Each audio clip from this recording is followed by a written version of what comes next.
Men's number one contenders triple threat for the World Heavyweight Championship. Stephanie Vaquer has a new challenger. And the Vision implode.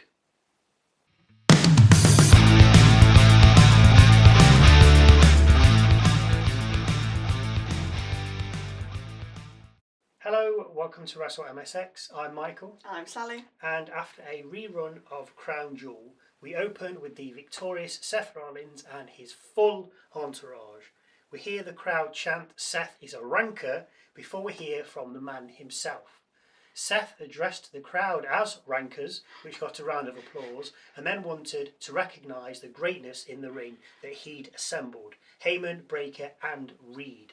Heyman's the GOAT, Breakker's the future, and Reed's the new tribal chief, for beating Reigns presumably. All Seth's words, not mine.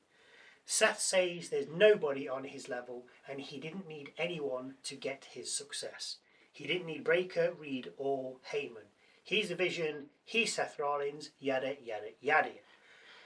I can see this backfiring on a personal note somewhere down the line, even though I'm sure Heyman helped him in his triple threat WrestleMania match with a chair. Just a little bit. Seth done it all himself, but there's just, I don't know, it's just running too smoothly at the moment. There's always something around the corner. Backstage, we see Rusev telling Penta he shouldn't be having his match against Dom for the Intercontinental title. Rusev also adds he's spoken with Adam Pearce and he'll be facing the winner of Penta and Dom. So first up, Penta versus Dominik Mysterio for the Intercontinental Championship. A slap-off starts us off with a hurricanrana, then sending Dom to the outside, where he's then tossed onto the announcer's desk. Back in the ring, Penta keeps the assault up with a springboard crossbody and cover for 2. The corner headstand double foot to the gut gets Penta another 2 count. Dom then tosses Penta out the ring and dives out after him, turning it into a tornado DDT. Penta's then tossed over the timekeepers with Dom looking for a count out, but Penta gets back in on 9. A basement dropkick then nets Dom a 2 count. Back from the break, Penta makes a comeback with a sling blade and tilt-a-whirl backbreaker, which sends Dom to the outside. Penta follows with a crossbody from the top of the turnbuckle, which takes it out of both men. Dom then foils a top rope move and goes for the 3 amigos, but Penta lands 2 of them, with Dom landing the 3rd and covering for 2. A step up Inzaguri sets Penta up for the 619, but Penta ducks it, crossbodies Dom from the top rope and hits him with a Penta driver. The follow-up cover, 2. Dom then counters a Mexican Destroyer and covers for 2, with Penta then getting a 2 after kicking Dom as he came off the top rope. Rusev then makes his way down, with Penta taking him out by diving over the top rope. Dom then grabs the hammer the timekeeper uses to ring the bell and hits Penta in the knee-gut area with it. The referee was busy taking one of the belts out of the ring that Dom had brought in, so was therefore busy not looking. As usual. Penta slumped onto the ropes after the hit, with Dom then putting the hammer down his boot and hitting the 619. Dom followed up with a frog splash and then covered for the 1-2-3 and retained his title. Good, because he's good with it. It's been on other people, and they never Breakker had it a while ago. He didn't defend it all the time. No, not you really. Never saw him with it. Whereas you give it Dom, it's all fun, the time, it's entertaining, it's on. Exactly. And that's what you want. You want your championship scene. That's like Julia's got the Women's United States title. Has she? Exactly. She doesn't. She's involved in a tag match at the moment, or teaming up with Kiana James. No, defend your title. Backstage, Jackie Redmond is with LA Knight and asks how much confidence he can take from getting the victory over Jey Uso last week in his tag match when he was partnered with CM Punk. Oof, what a question.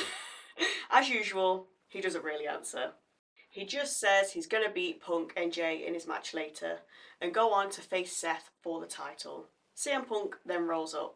Punk says he ain't going to get pinned and Knight's never going to be world champion. Knight says he will be and there's nothing Punk or anyone else can do. We also see Kairi Sane and Asuka, with Asuka saying Sane lost at Crown Jewel. Sane says she can fix it, with Asuka saying she needs to fix the dishonour she's caused her. Asuka then tells Sane she'll be facing Rhea and to destroy her to remind everyone that Asuka's in charge. Sane then shows Asuka a bruise, saying she got it because she tried to help her, with Asuka then slapping her. And boy, was it a slap. It even brought a tear to my eye, never mind Sane's. Asuka then leaves a teary-eyed Sane and myself behind. So up now, Rhea Ripley versus Kairi Sane. Sky with Ripley, Asuka with Sane.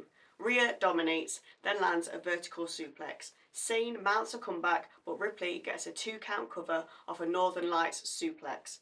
Asuka then goads Rhea, with Rhea going after her on the outside. This allows Sane to baseball slide Ripley, which takes her out, with the Kabuki Warriors then double teaming Sky as we hit a break.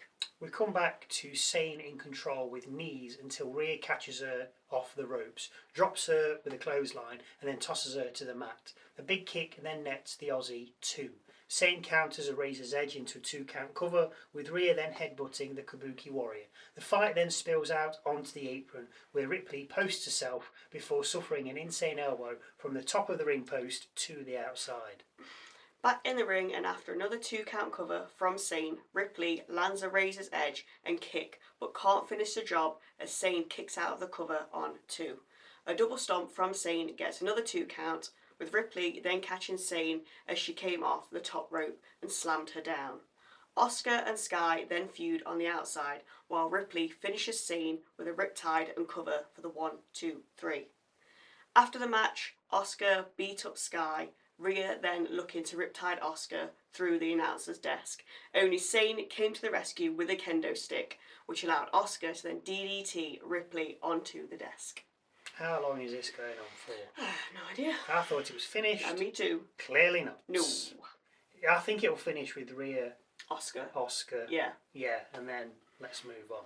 Anyway, talking of moving on, backstage in the locker room with the Usos, Jey suggests they look out for themselves. Not each other, but actually themselves, with Big Jim telling Jey to handle his business while he handles his.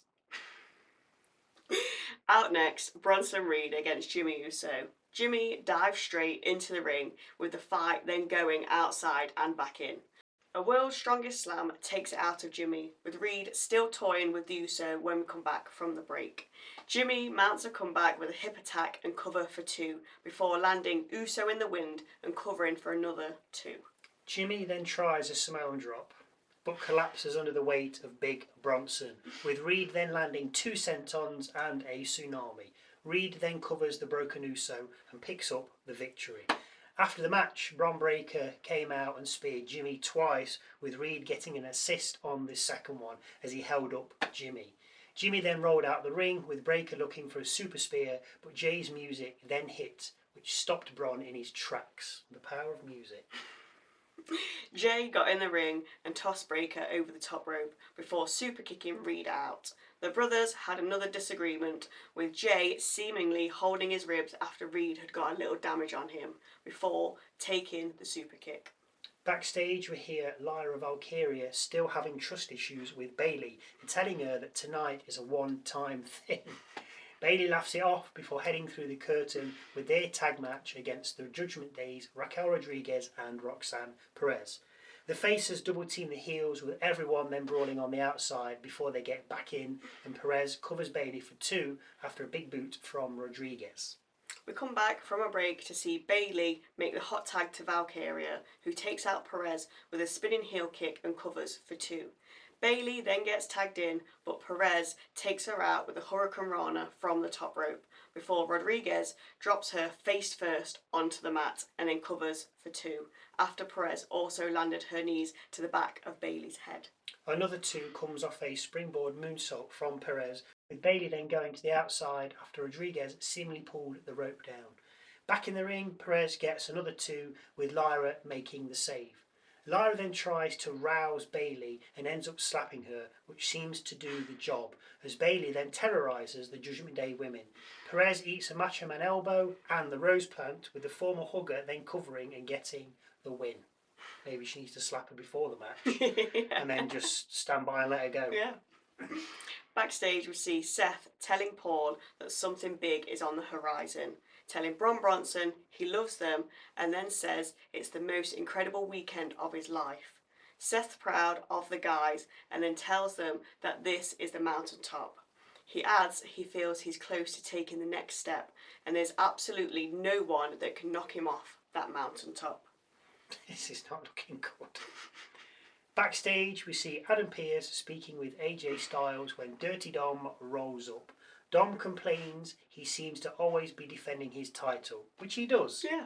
When Styles agrees and suggests JD McDonough and Finn Balor defend their titles against him and Dragon Lee. Pearce agrees and makes the match for next week. Obviously a title match. But yeah, he's right. Dom's always defending. Yeah, he is.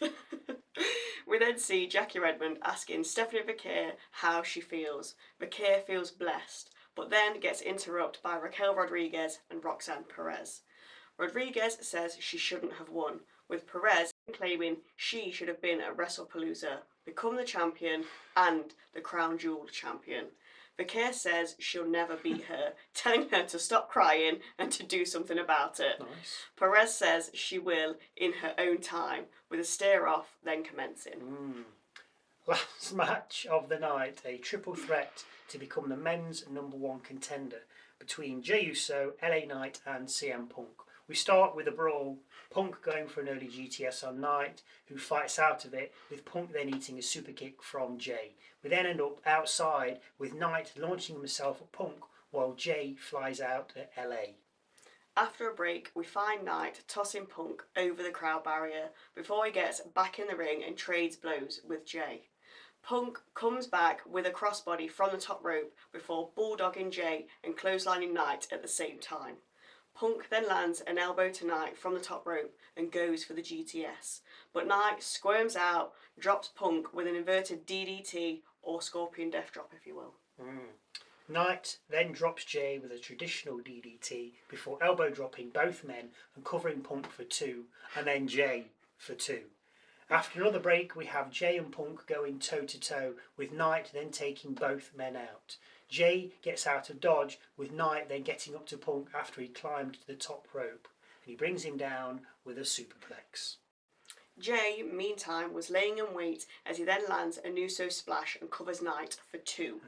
Jey pushes Punk away after an attempted GTS and right into Knight, who downs the straight-edge superstar with a BFT and covers for 2, but only because Jey pulled him away.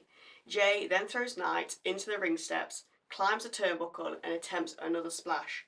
Only Punk gets his knees up. Punk then motions GTS, lands it and covers Jey for the 1, 2, 3. CM Punk has just become the #1 contender to Seth's title. After the match, Seth and the Goon Squad head out. Breakker spears Jey and Knight, with the Vision then surrounding the ring. Seth motions for them to enter, with Punk doing what he can, but at the hands of Bronson, he doesn't stand a chance. Punk then suffers a spear and a tsunami. Seth then tells Punk he'll never be World Heavyweight Champion. He's the king, it's his company, and that he's a dead man. Alright, Seth, it's only wrestling. Bron then kicks Punk from the ring, with the Vision then standing victorious. Just as Raw is about to go off air, Breakker spears Seth and then turns to Reed, asking if he's with him or not. Reed then drags Seth over to the corner and tsunamis the former Messiah. Breakker then grabs Heyman and asks the same question, "You're with me or not?" Breakker then grabs the World Heavyweight title, with Raw going off the air like this. I'm disappointed that they've done this so early. You knew it was coming. Groups always break up. Yes. But as they keep 6 months they've been at this. I know. And when I was writing this at the start and Seth said what he said and I said it's just going too smoothly, I didn't know this was coming. Oh no. So, we could have looked. We could have gone online, but no, I'll watch it as if I'm watching it. And then, as I say, things were going too smoothly. And then this has happened, and I can't believe it already. Yeah. Just let them have it for a little bit longer. But you think Yes, and Somebody goes online looking at stuff. It just pops up. Looking at the door. Oh, don't go on. It won't pop up. But Seth is potentially injured, as seems to have injured his left arm. But if he is injured, depends how bad it is. We don't know. Don't do anything. That's what I mean. He's got his because goons to do the job. Yeah, you can't fight Punk, so just let him. Yeah. Yeah, just beat Punk up for a bit. But why? I think they pulled the trigger early on this. I think they definitely have. I don't think they need to do this yet. I don't think anyone was expecting it to be this soon. No, it was a bit like, which is good. That's what you want. Yeah. You don't want, oh, I've heard this. And then it's not a surprise. Exactly. Don't spoil it for yourselves. Watch it as it is. Yeah, too early for me. Anyway, Michael's moment of the night. This could be a match, a line, a look, a promo, something funny, interesting, quirky, different. Something that catches my eye, not yours. Obviously, it has to wait until the end because if I do it halfway through and it's something that happens at the end, it's kind of a spoiler. So, Michael's moment of the night. It was going to be Dom's DDT to Penta. The dive out of the ring, he catches him in the headlock. Splosh, done. But I think it has to be Bron spearing Seth. And then assuming leadership over the Vision as well. Asking Reed, are you with me or not? Yeah, and Reed's like, okay. And then he tsunami'd Seth. And then to Heyman, are you with me or not?